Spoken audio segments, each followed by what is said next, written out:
previous A1 visa holders.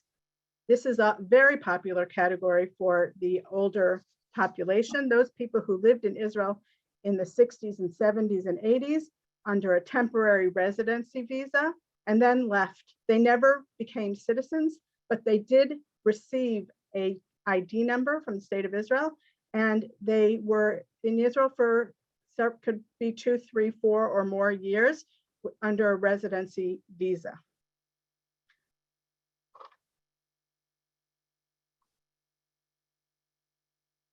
Who are the players who are bringing you home through the Aliyah process? Of course, there's Nefesh Benefits.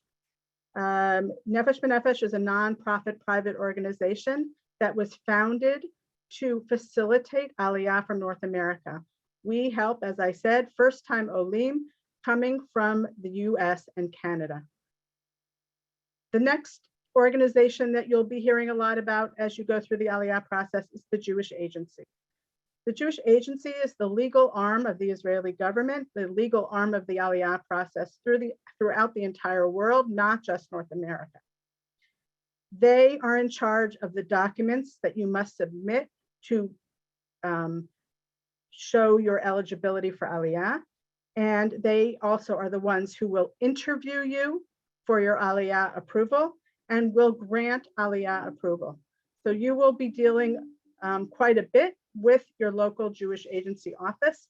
There are offices in New York, Los Angeles, Miami, Toronto, and depending on where you live, you will be working with one of those offices. Chicago also, I'm sorry, I forgot Chicago. The Israeli Consulate, which is the Ministry of Foreign Affairs office outside of Israel, is the organization that will issue you your Aliyah visa. Once you have been approved for Aliyah, you must have an Aliyah visa issued to you, unless, of course, you already have an Israeli passport. If you are an Ezrach Oleh, a child of Israelis born outside of Israel, or a Katin Choser, a child who lived in Israel as a child and then left before the age of 14, or you have any other reason to have already have an Israeli passport, you will not be getting an Aliyah visa. However, those of you who are making Aliyah that do not yet have an Israeli passport will need an Aliyah visa in your passport prior to coming to Israel and Aliyah. And the fourth organization that you'll hear a lot about is Misrad HaKlita, the Ministry of Aliyah and Integration.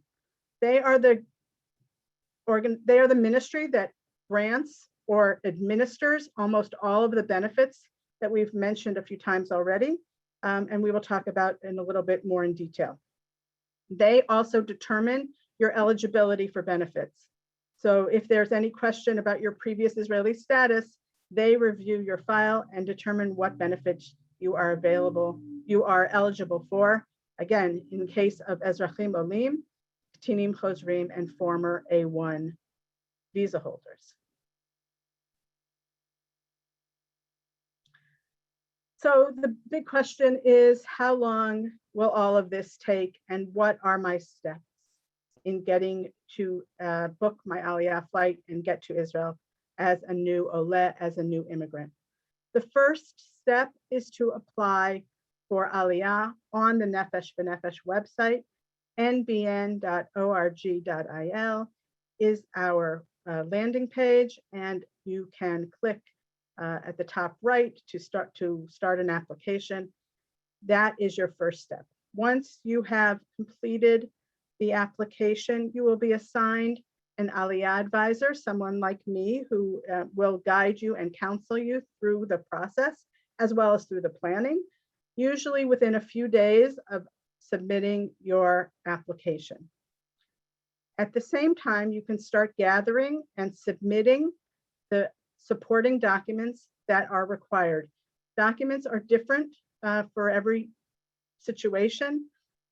Some are the same and some are different, depending on your personal situation, but they include things like birth certificates, marriage certificates, divorce and death certificates as applicable, etc. And we will go into those very shortly as well. Once you have submitted sufficient documentation for the Jewish agency to agree to interview you, you then will submit the hard copies of your documents to the Jewish agency and request an interview. Right now, over the past year through the pandemic, the Jewish agency has been conducting those interviews on Zoom. In the past, these interviews were required to be face-to-face. I have not yet heard that there will be any change from the Zoom format, and I expect that it will continue, but one never knows that they might go back to the face-to-face approach once pandemic restrictions are eased up in the United States and Canada sufficiently. The Jewish agency, after the interview, will review all of your documents and notify you via email of your Aliyah approval. That process can take, right now, it's taking about 1 to 2 months. In the past, it's been a little faster. Right now, it's a little bit slower. I would say you should count on it being 1 to 2 months. If it goes faster, that's great. But that is why we tell people to plan your Aliyah 8 to 10 months prior to your desired arrival in Israel, because each of these steps take some time, and the exact amount of time is sometimes difficult to gauge. Therefore, we would recommend that you give yourself more time rather than less, so that you're not in a crunch for time near the end with not enough time for the Jewish agency to approve you and get your Aliyah visa, which is the next step in your process. And that is taking also anywhere from 2 to 4 weeks to get your visa. So all of these things can take some time, and it is not a rapid process. Please make sure to consider that when you start on step number 1, the application. Think forward 8 to 10 months at least to give yourself enough time. Once you have an Aliyah visa, you can book your Aliyah flight. We have them scheduled through our flights department. They are listed on our website, and you can book a flight as soon as you've been approved and you have your visa in hand. The Aliyah flight is, of course, one of the benefits of being approved for Aliyah. You have a free one-way coach ticket to Israel from a number of hubs. Right now, we're working with airlines leaving from Miami and the New York area and the Los Angeles and San Francisco area, as well as Chicago, and actually Washington Dulles Airport as well. Those flights can change, and our agreements with various airlines can change, but right now we have quite a number of options for which hubs you can leave from. Again, when to start your Aliyah application, I'm going to repeat it again, 8 to 10 months. There's no commitment on your part. When you fill out the application, you are not required to complete Aliyah. The only time during which you are absolutely past the point of no return is when you are on the plane with your Aliyah visa in hand, and the only way off the plane is to land in Israel and get processed at passport control with your Aliyah visa. At that point, it's pretty difficult not to make Aliyah, but anytime before that, you do not have to follow through if you change your mind for any reason at all. Please remember that if you have any complicated storyline, if you were born in the former Soviet Union or in a country in the Middle East, or you have parents who were Israeli and never registered you as Israeli, there are many situations where this timeline of 8 to 10 months might take longer, and please take that into consideration when you begin to complete the Aliyah application. If you know that your story, your backstory is more complex than average, give yourself even more time, maybe close to a year, to get the entire process completed.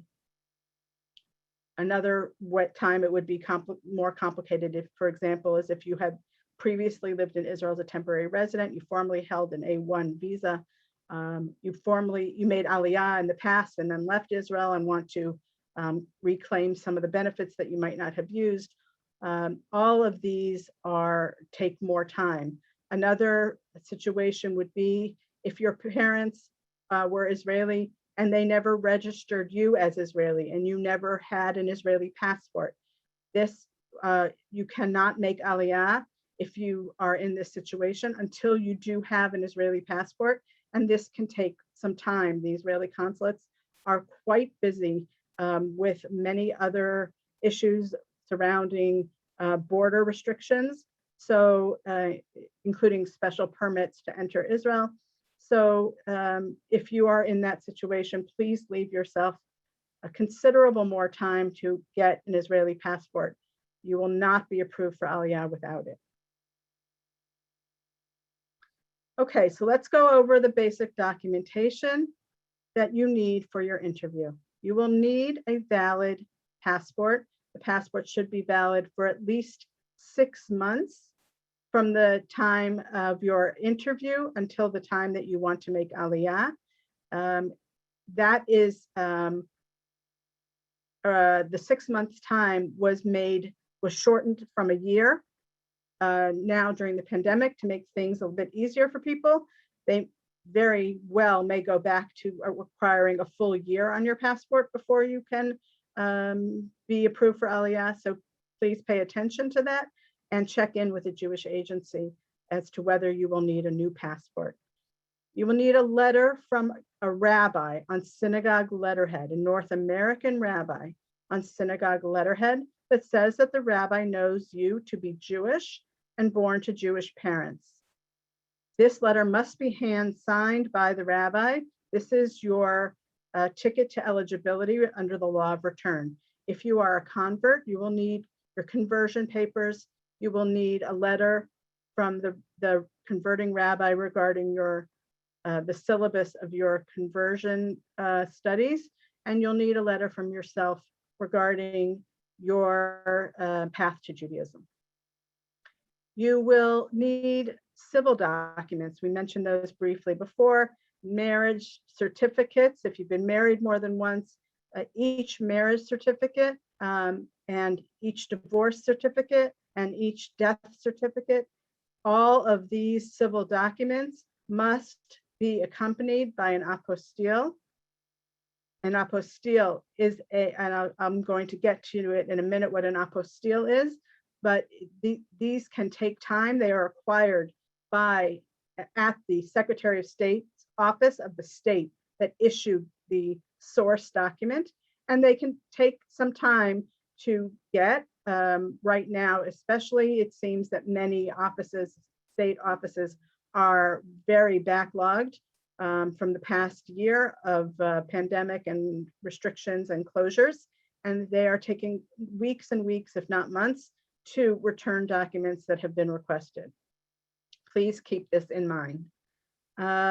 You will also need a criminal background check from any country that you lived in past the age of 14 for more than a year. So if you moved around a lot in your life, you will need background checks from the countries that you previously lived in addition to an FBI background check from the US. Those background checks, the FBI background check, since you are currently living in the US, is only valid for 6 months. Those from previous countries generally are accepted for longer, as long as you do not go back to that country during the process of from the time that you got your background check until you submit it and for Aliyah purposes. If you've gone back to that country and lived there again, there may likely be a request for a new background check. Proof of living abroad is documentation that you have not lived in Israel, generally for the last 7 years. But if you are a previous A1 visa holder, you will need to go back to when you left the country in 1980 or 1975 or whatever year it was that you left after living in Israel for a number of years, you will need to document that you have not lived in Israel since that time.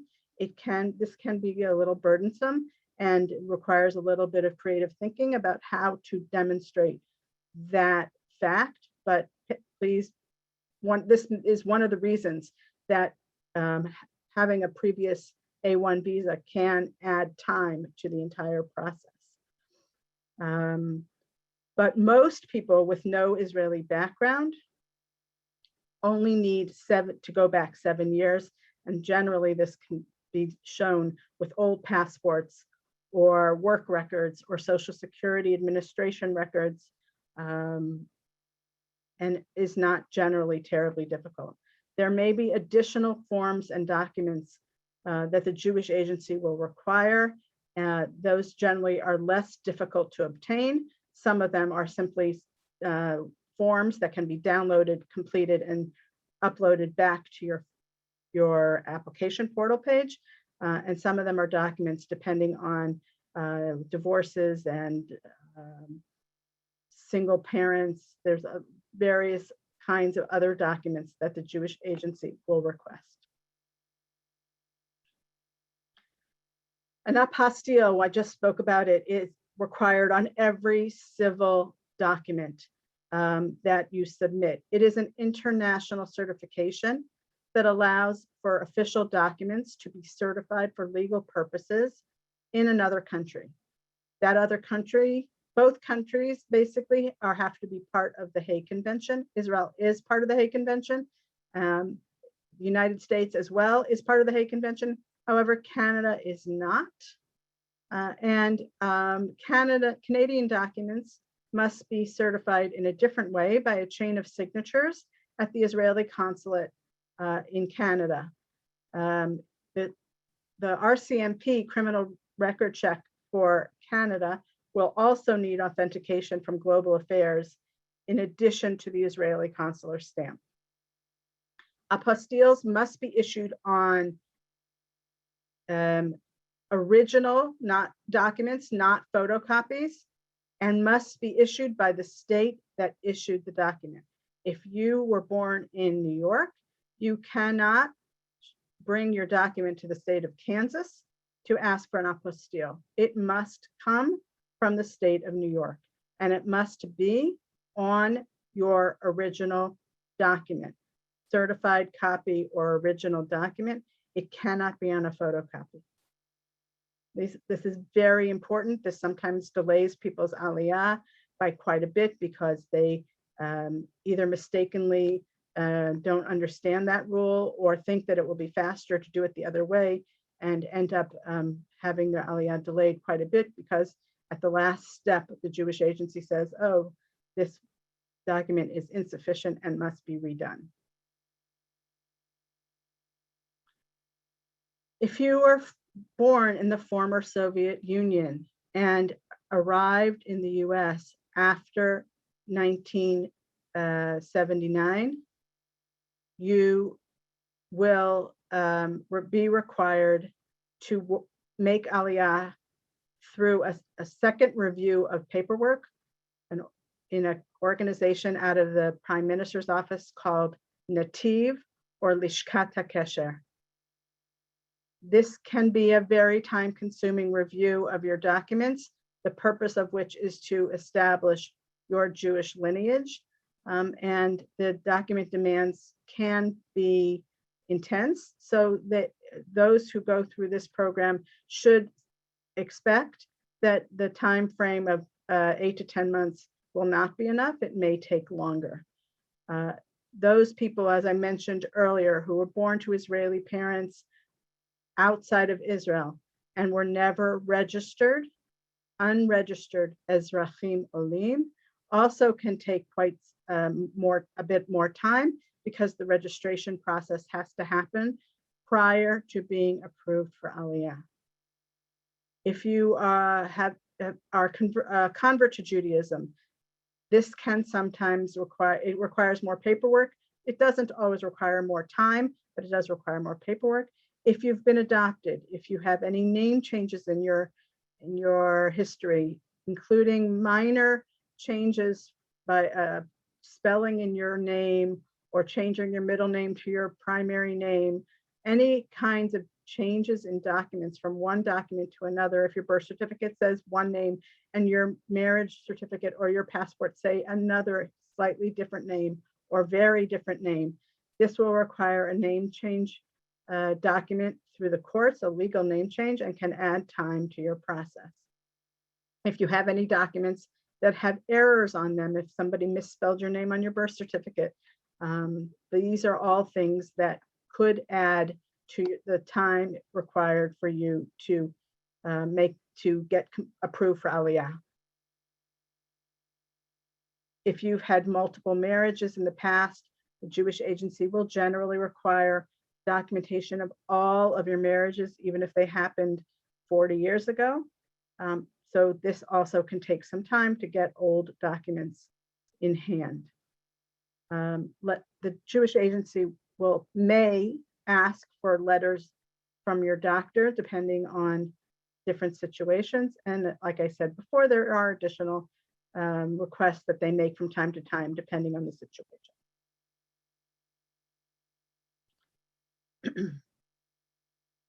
Okay, so we talked about making Aliyah, going through the process, starting a online application, getting together all your documents. Let me point out before I move on that you can apply in advance of we generally suggest that you apply within a year of your Aliyah. You can do it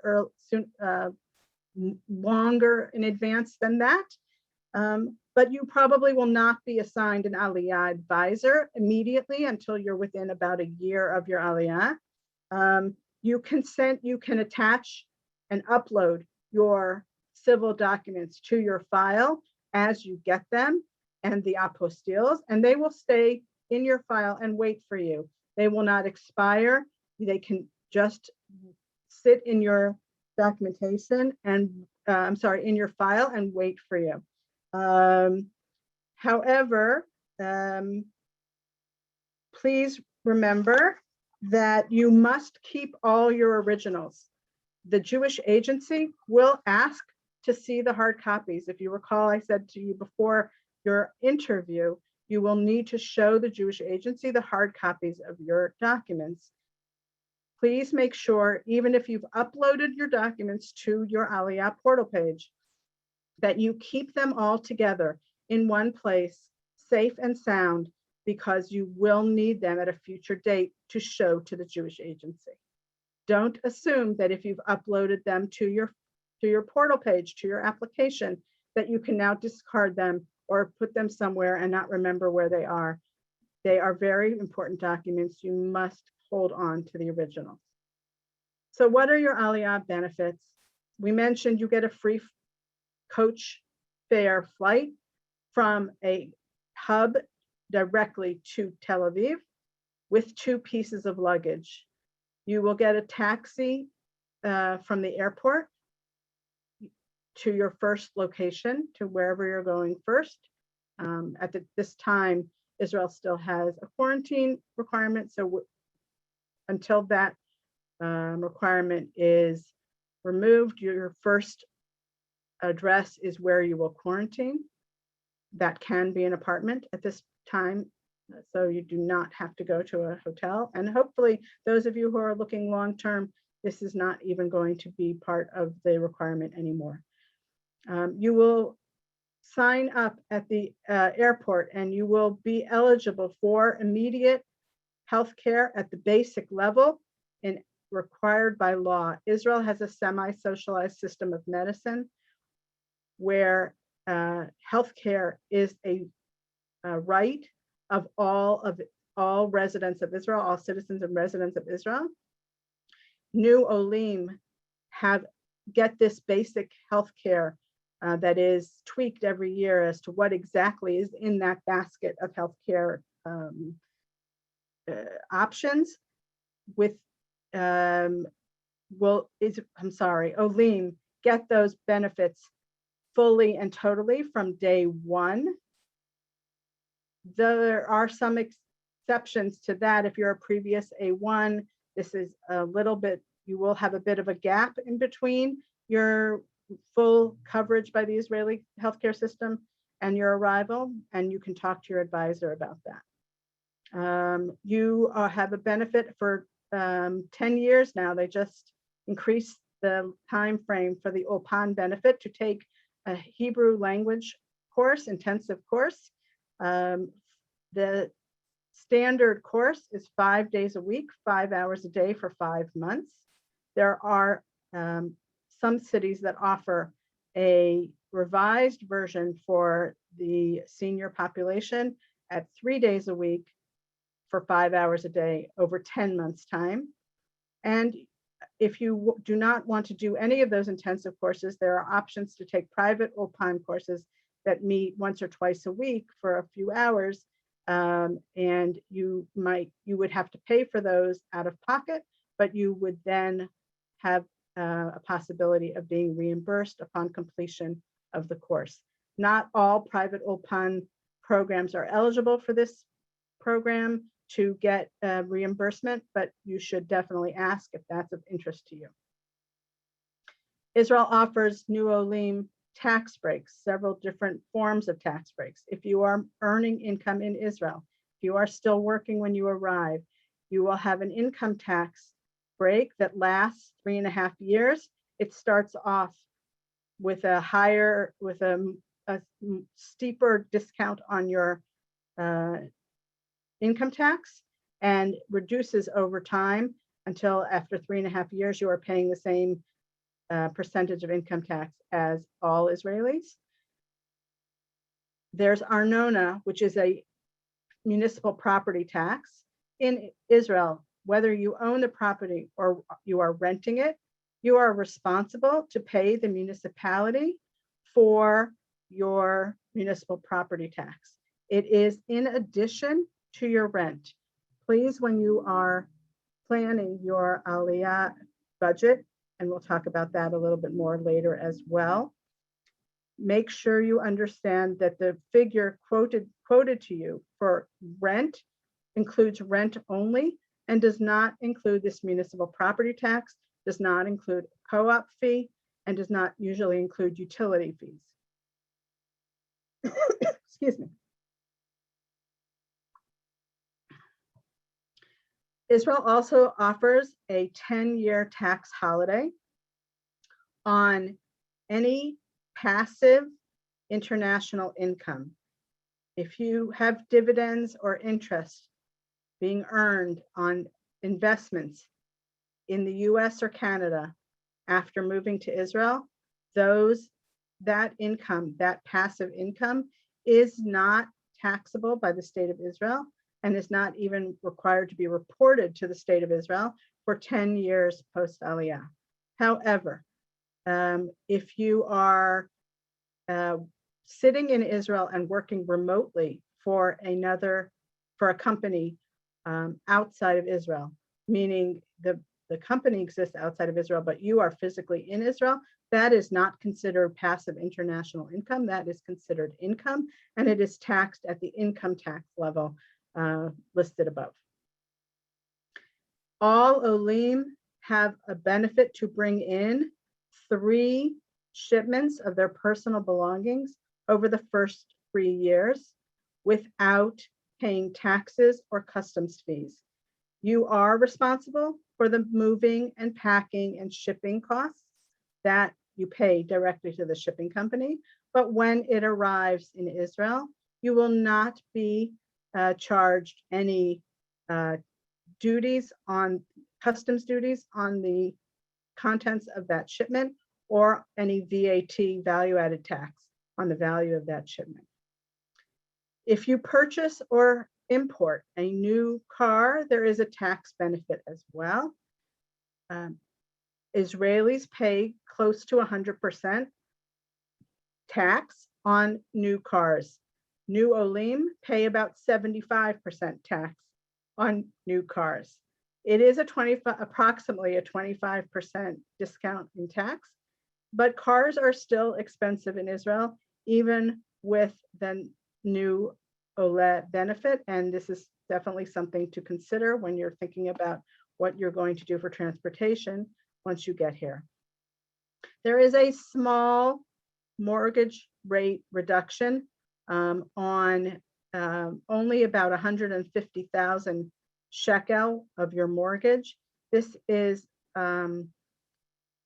right now not such a practical benefit because mortgage rates are low across the board, and you're likely to be able to get a better deal not using your Aliyah mortgage rate benefit, but definitely inquire if you're talking to the bank or a mortgage broker about arranging a mortgage.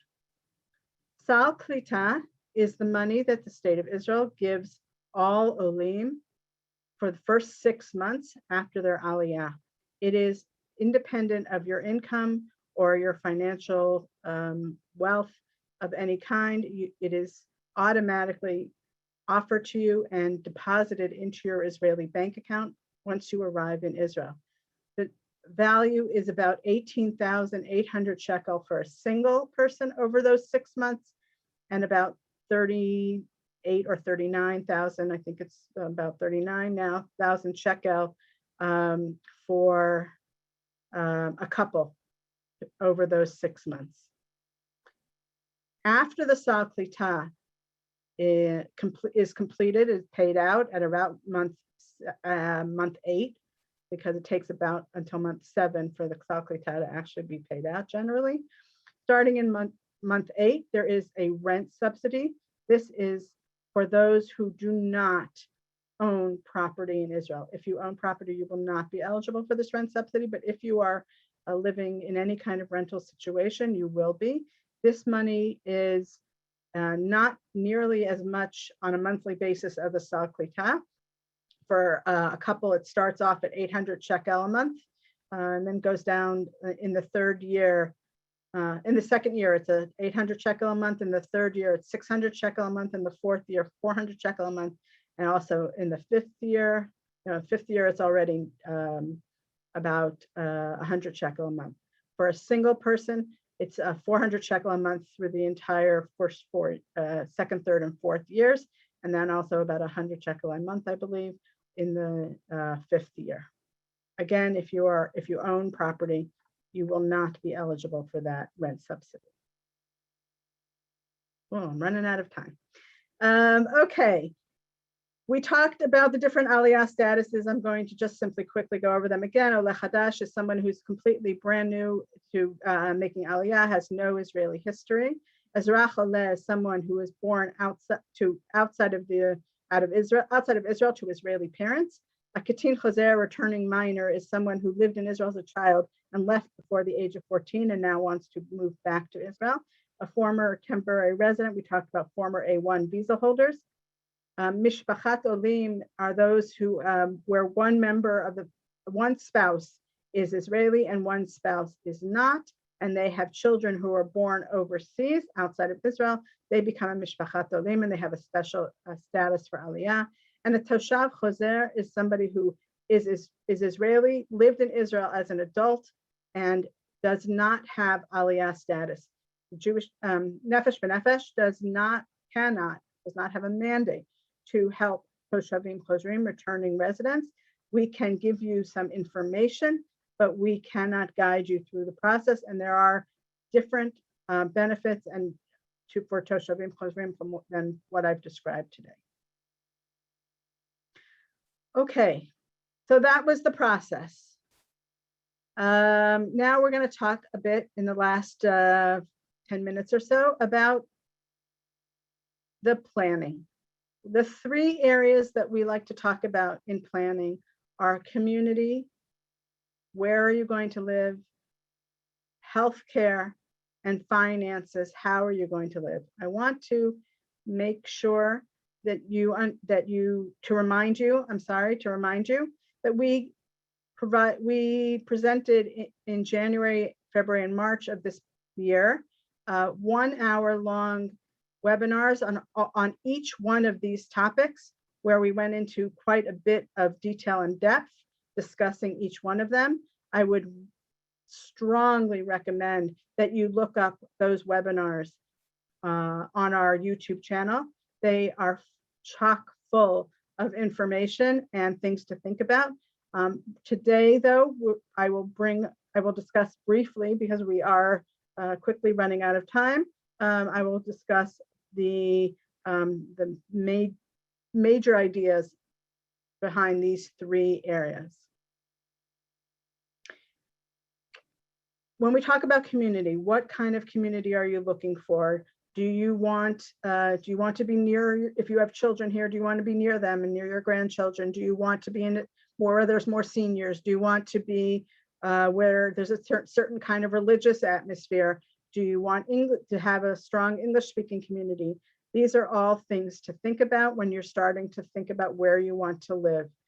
Community contacts, by that we mean not only that you might have friends and relatives in that community, but some cities have hired people who are coordinators for English-speaking Olim, and those people, those coordinators, the municipality coordinators for English-speaking Olim, can be amazing resources for you to help you understand what the community offers and whether it would be for you based on a variety of different topics that could be of importance to you, including proximity to a hospital, including topography, hilly or flat, near the ocean, near the mountains, cooler, hotter, all of these things that you can think about where you might want to live.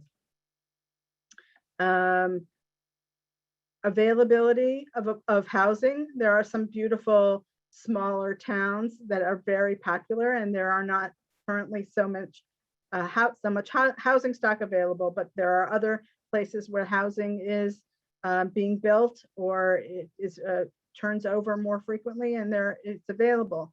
But then you need to think about affordability. The closer you get to the center of the country, the more expensive housing is as a general rule. The more you go out to the periphery, to the south or to the north, housing becomes considerably less expensive, and that is something also to think about.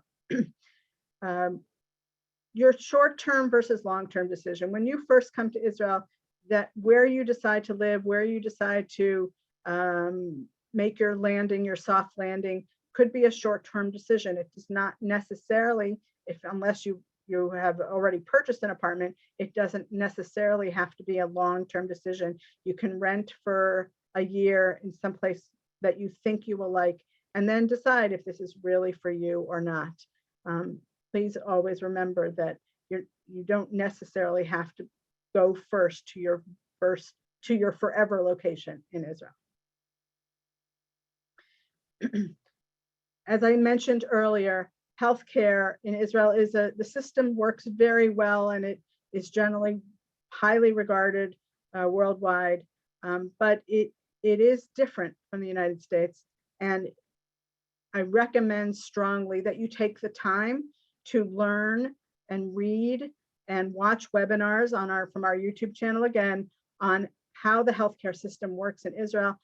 There are 4 healthcare funds that you can choose from. At the basic level, they are all equal because this is a requirement by law. All citizens get the same coverage at the basic level. But then at the higher levels, at the supplemental insurance levels, they do differ. And there's also a difference in how available they are in different parts of the country and in different cities and communities. So these are things to think about as to which health fund you want to join. We have another nonprofit organization geared toward the English-speaking community called the Shira Pransky Project. They are created to help English-speaking Olim navigate the Israeli healthcare system, and they can be an amazing resource for you. Your Aliyah advisor can also provide you with lots of information, resources, research. Ask your friends, ask your family if you have a special medical need. Please investigate ask for recommendations for doctors, have your doctor in the US or Canada give you a recommendation, send your file, make sure that you set yourself up for success in the healthcare field and get your needs met. Cultural adaptation, that's simply what I said before, which is the system works differently and you have to learn how to navigate it and manage it. And it sometimes requires some chutzpah and to be very resolute. But in the long run, the system works very well. And relative to at least the United States cost of healthcare, it's extremely affordable. Finances.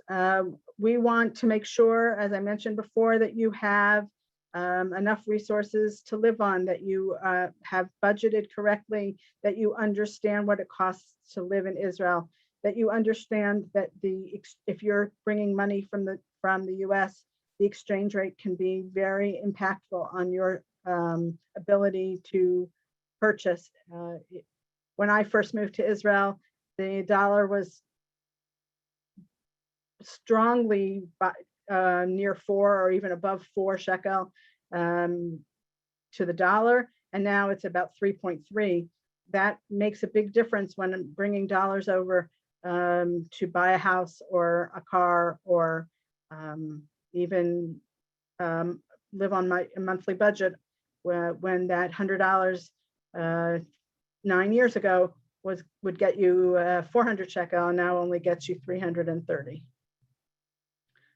Make sure you understand the tax issues for the US and Israel. The US taxes its citizens, no matter where they reside. It's one of only 2 countries in the world who do that. So you must make sure that you understand your obligations to Uncle Sam, as well as any obligations you would have to Israel. Canadians have less concern in this area, but US citizens, please make sure you understand the implications.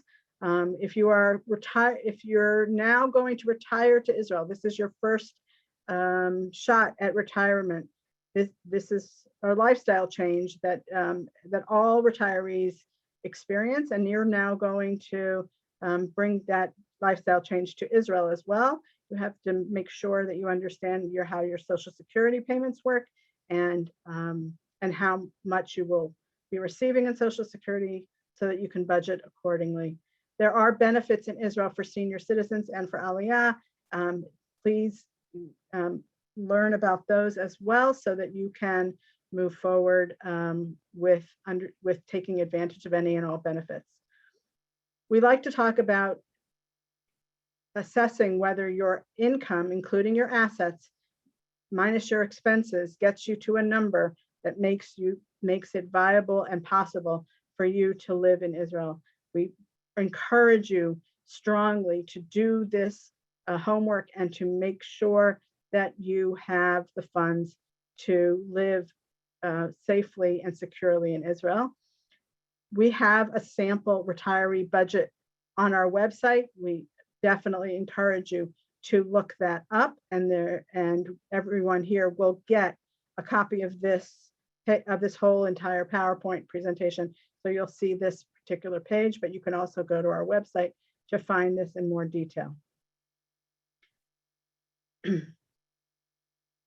There are many, many Facebook groups that can help you learn about living in Israel.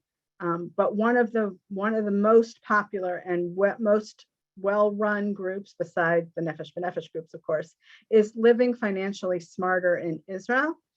This is not a Nefesh Benefits group, but it is run by a financial advisor and an insurance broker and an accountant.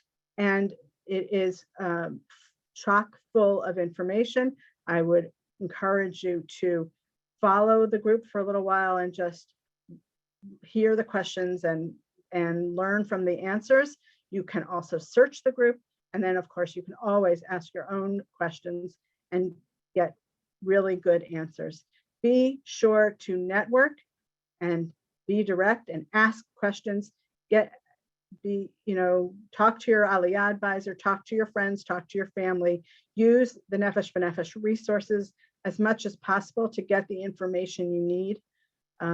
If you're working, The Helan tax calculator will help you understand how much of your income, how much of your salary will go to taxes. And it's vitally important to know your rights and to know that many things in Israel, this is the Middle East after all, are available to negotiate, including things like bank fees. Not something that US or Canadian citizens would think is negotiable, but actually in Israel, you can negotiate the fees that your bank charges you for bank services. Wow, okay, so we spent the last 50 plus minutes talking a lot about Aliyah over the long term. My colleague Josh will be sending a copy of this presentation to everyone, plus a list of links that will help you find the information that I've referred to. This is my email. Please be welcome to send me questions or comments, and I'd be happy to answer as quickly as possible. And I wish everybody an amazing evening. I hope this was that this timing worked well for everyone, and I'm so glad you came to be with us. Have a good night, everyone.